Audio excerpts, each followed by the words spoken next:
Hello everyone, welcome to success classes. I am Gaurav Soin और आप सभी के सामने आज एक इम्पॉर्टेंट वीडियो के साथ मैं हाजिर हूँ।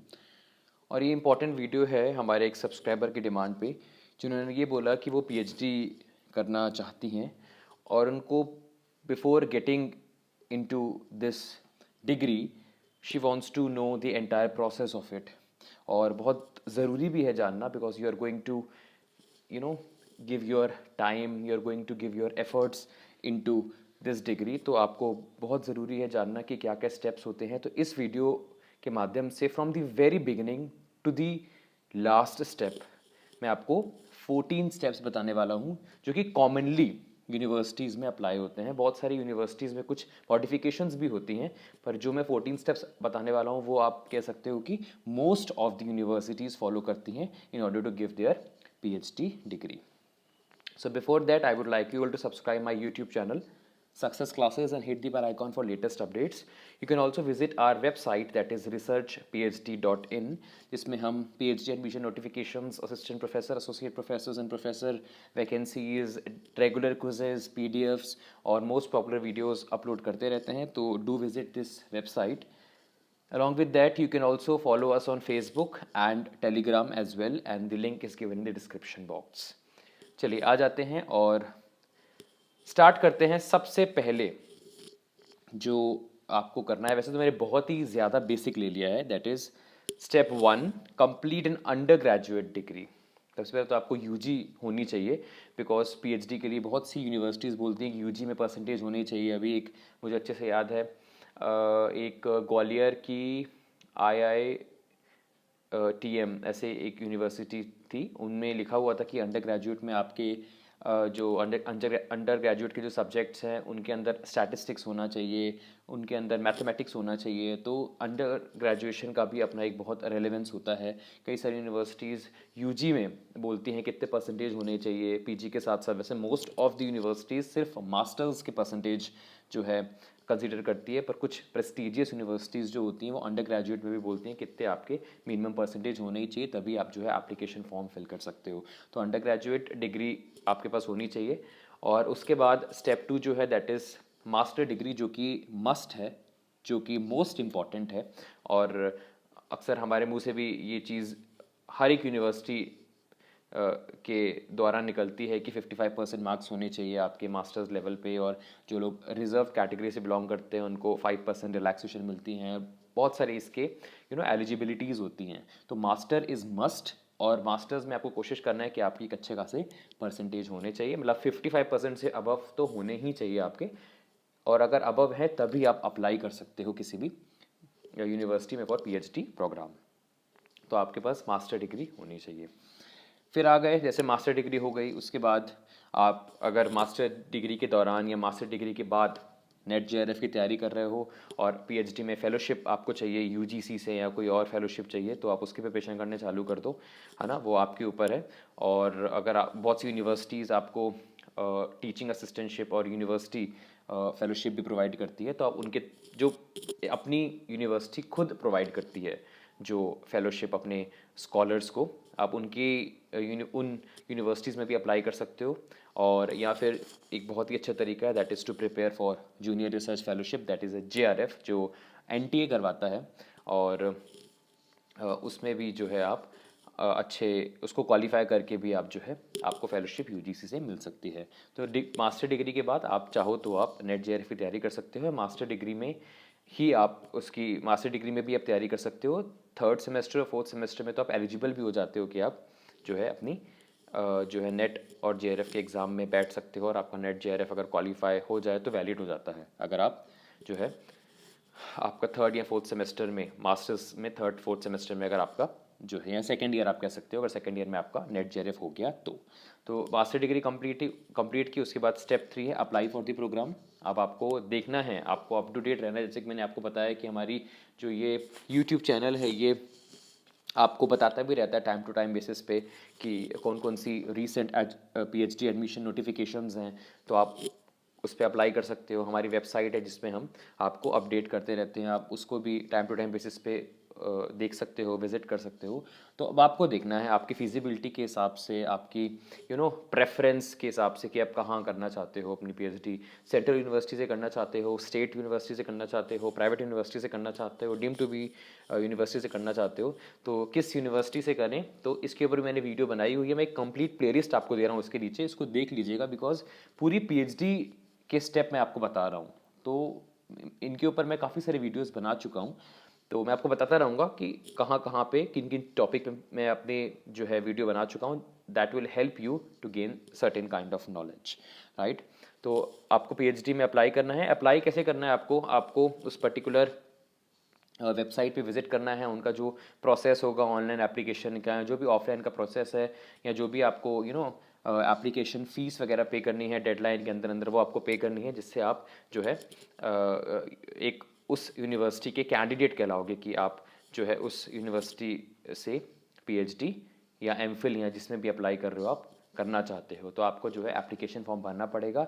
उसमें आपके डॉक्यूमेंट्स भी लगते हैं, 10th 12th पोस्ट ग्रेजुएशन के जो भी क्रेडेंशियल्स हैं, जो भी रिक्वायर्ड डॉक्यूमेंट्स हैं, वो सबमिट करके बहुत सही जगहों पे इवन रिसर्च प्रपोजल भी बोलते हैं अटैच करो आप, ठीक है। तो वो एक्सेप्शनल केसेस हैं कि उनको बोलते हैं, आपको बोला जाता है कि आप रिसर्च प्रपोजल भी सबमिट करो, तो वो एक्सेप्शनल केसेस है। Most of the time, most of the universities में जो फॉलो होता है वो मैं आपको आज अपने वीडियो के माध्यम से बताने वाला हूँ।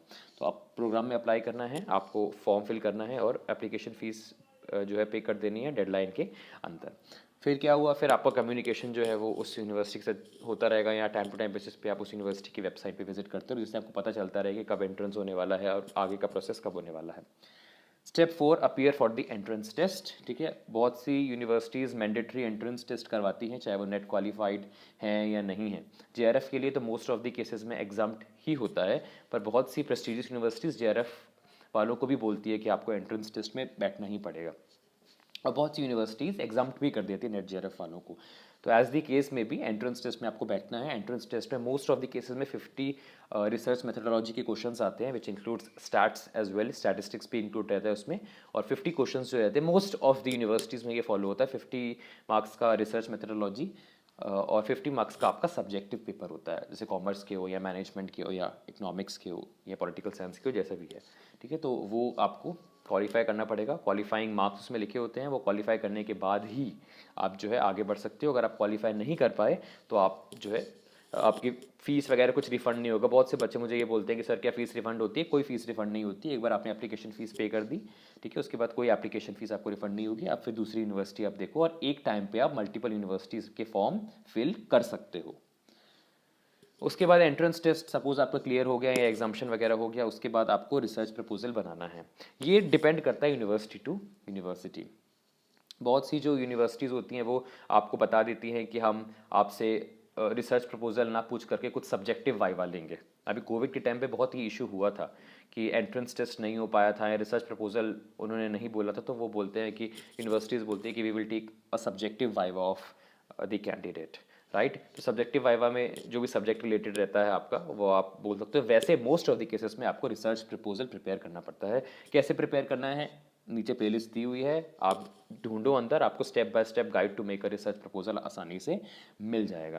रिसर्च प्रपोजल आपको बनाना है। रिसर्च प्रपोजल में क्या करना है, जो भी आपका एरिया ऑफ इंटरेस्ट है उसको, उसमें आपको your proposed research questions, your proposed research methodology, whatever literature review you have referred, your scope of research, बहुत सारी चीज़ें आपको references एंड बहुत सारी चीज़ें जो है, कहाँ कहाँ से आपने लिटरेचर रिव्यू किया है उसके बारे में जो आप उसका जो आप रेफरेंस देते हो, ये सब चीज़ें आपको जो है लिखनी होती है रिसर्च प्रपोजल के अंदर। एक प्रॉपर फॉर्मेट है, मैंने बताया हुआ है अपने वीडियो के माध्यम से, आप उसको रेफ़र कर सकते हैं। जैसे आपका रिसर्च प्रपोजल बन गया, बहुत दिमाग और बहुत इंटेलेक्चुअल एबिलिटी चाहिए होती है इसके लिए, because your research proposal should be creative as well as innovative. ऐसा कोई टॉपिक ना हो जिस पे ऑलरेडी रिसर्च हो चुकी है, या फिर अगर हुई भी है रिसर्च तो आप कुछ यूनिक या आप कुछ बहुत ही बेहतरीन उसमें फाइंड आउट करने वाले हो, जो कि अभी तक किसी ने भी नहीं फाइंड आउट किया है। तो रिसर्च प्रपोजल मेक श्योर इस पर काम करना ज़्यादा ज़रूरी है। मतलब स्टेप 5 इज़ क्रूशियल स्टेप, ये इंपॉर्टेंट है, संवेदनशील स्टेप है। इससे आपका पता चलता है कि आपके पास कितना साइंटिफिक काइंड ऑफ माइंड है। उसके बाद रिसर्च प्रपोजल बन गया, आपको इंटरव्यू के लिए अपीयर होना है। इंटरव्यू ऑनलाइन भी होता है, पेंडेमिक अभी जो चल रहा था उसमें मोस्ट ऑफ द यूनिवर्सिटीज़ में ऑनलाइन इंटरव्यू हुआ है और ऑफलाइन इंटरव्यू भी होता है, जिसमें एक पैनल होता है। वो पैनल आपको आपसे आपसे जो है रिसर्च प्रपोजल जो आपने बनाया है उससे रिलेटेड आपसे क्वेश्चनिंग करता है, और उससे रिगार्डिंग आपसे क्वेश्चंस कर सकता है, या आपके सब्जेक्ट या आपका एरिया ऑफ इंटरेस्ट जैसे फाइनेंस है या अकाउंटिंग है या जो भी कोई है आपका मार्केटिंग वगैरह, उससे रिलेटेड आपसे क्वेश्चनिंग कर सकता है। तो आपको इंटरव्यूअर के सामने अपीयर होना है with confidence, with good communication skill, with knowledge, and then you can give your best in the interview. और इसके ऊपर भी how to crack the interview in a go, इसके ऊपर भी मैंने वीडियो बनाया हुआ है, ये भी आप जो है नीचे दी हुई प्लेलिस्ट पे देख सकते हो।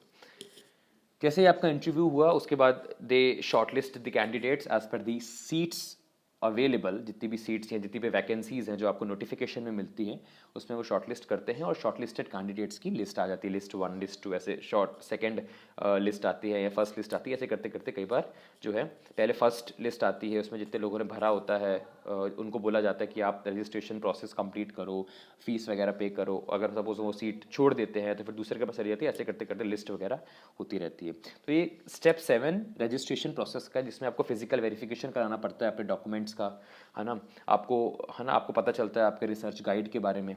कई सी स्टेट यूनिवर्सिटीज़ में आपको पहले ही पता चल जाता है रिसर्च गाइड के बारे में, बहुत सी यूनिवर्सिटीज़ में आपको क्योंकि सीट्स लिमिटेड रहती हैं तो आपको बाद में पता चलता है कि आपके रिसर्च गाइड कौन है, आपको उनके बारे में पता चलता है, आप उनसे फेमिलियर होते हो, और रजिस्ट्रेशन प्रोसेस आपका चालू होता है। रजिस्ट्रेशन प्रोसेस में द एंटायर एक तरीके से आप एडमिशन लेते हो, सब डॉक्यूमेंट्स और सब फॉर्म वगैरह आपको फिल करना पड़ता है, फीस पे करनी पड़ती है आपको, जो भी कोर्स वर्क किए, जो भी उन्होंने आपसे डिज़ायर्ड मांगा होता है।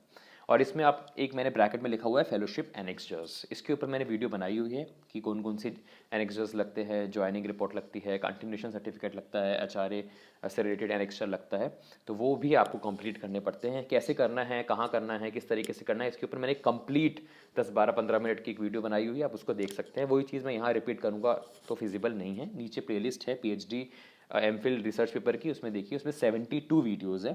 डेफिनेटली आपको आपका जो क्वेरी है उसका सॉल्यूशन मिल जाएगा। रजिस्ट्रेशन प्रोसेस आपको पूरा कंप्लीट करना है सिलेक्शन के बाद, और फेलोशिप के जो भी एनेक्स्चर्स हैं वो सबमिट करने हैं आपको रजिस्ट्रार के पास, जिससे वो यूजीसी में अपलोड कर सके और आपकी फेलोशिप जो है वो स्टार्ट हो सके।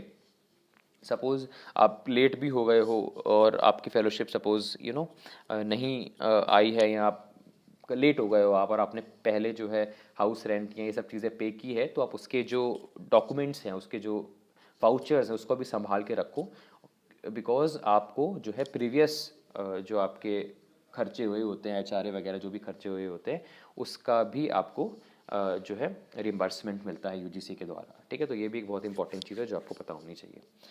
उसके बाद आपका सब रजिस्ट्रेशन वगैरह हो गया। रजिस्ट्रेशन के बाद सबसे पहली चीज़ जो यूनिवर्सिटी आपको बोलती है कि आप कोर्स वर्क क्लासेस अटेंड करो, उसमें रिसर्च मेथडोलॉजी का डिटेल, मतलब वो अब आपको, अभी तक आप अलग अलग जगह से पढ़ते रहे, इस बुक से उस बुक से, नेट जेआरएफ में, अब क्योंकि आप उनके रिसर्च स्कॉलर हो चुके हो, तो अब आपको वह अपनी तरीके से मोल्ड करना चाहती है, आपको नॉलेज देना चाहती है।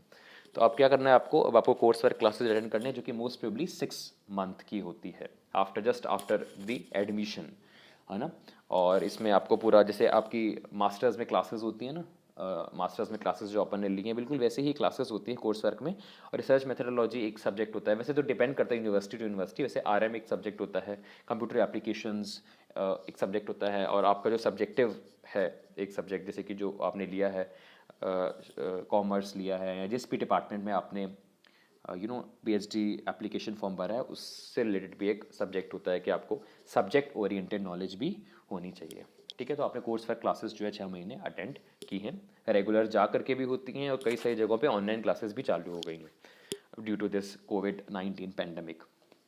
Step 9 qualify course work examination. आपका कोर्स वर्क एग्जामिनेशन होता है जिसको क्वालिफाई करना मैंडेटरी है। अगर आप इस पर फेल कर जाते हो तो आपको मोस्ट ऑफ द यूनिवर्सिटीज़ आपको एक अपॉर्चुनिटी देती है वापस अपीयर होने की। उससे कुछ नहीं होता, आपका टाइम ज़्यादा लगता है, इससे थोड़ा सिंसियर होकर एग्ज़ाम देना है। क्राइटेरिया वही बताते हैं कि 60% आपकी होनी चाहिए मिनिमम, या जितने भी परसेंटेज होने चाहिए वो आपको मिनिमम लेके आने हैं, तभी आप कोर्स वर्क क्वालिफाई कर पाओगे। सपोज आप कोर्स वर्क में फेल हो जाते हो तो आपको एक चांस और दी जाएगी, मोस्ट ऑफ द यूनिवर्सिटीज़ में ऐसा ही होता है। उसके लिए आपको फिर 6 महीने इंतज़ार करना है, और फिर जो है अगर सेकंड टाइम पे भी कुछ नेगेटिव रिस्पॉन्स आता है तो फिर आपको जो है आपका जो एडमिशन है वो कैंसिल कर दिया जाएगा। तो थोड़ा सा ध्यान से कोर्स वर्क एग्जामिनेशन देना है और क्वालिफाई करना है उसको। फिर चालू होता है, अभी आप लोग बोल रहे होंगे कि स्टेप 10 में लिटरेचर रिव्यू क्या आ गया। लिटरेचर रिव्यू क्या है? अब आपका गाइड के साथ संपर्क चालू हो चुका है, कॉन्टैक्ट चालू हो चुका है, कम्युनिकेशन चालू हो चुका है, तो वो आपको बुक्स रेफ़र करवाते हैं।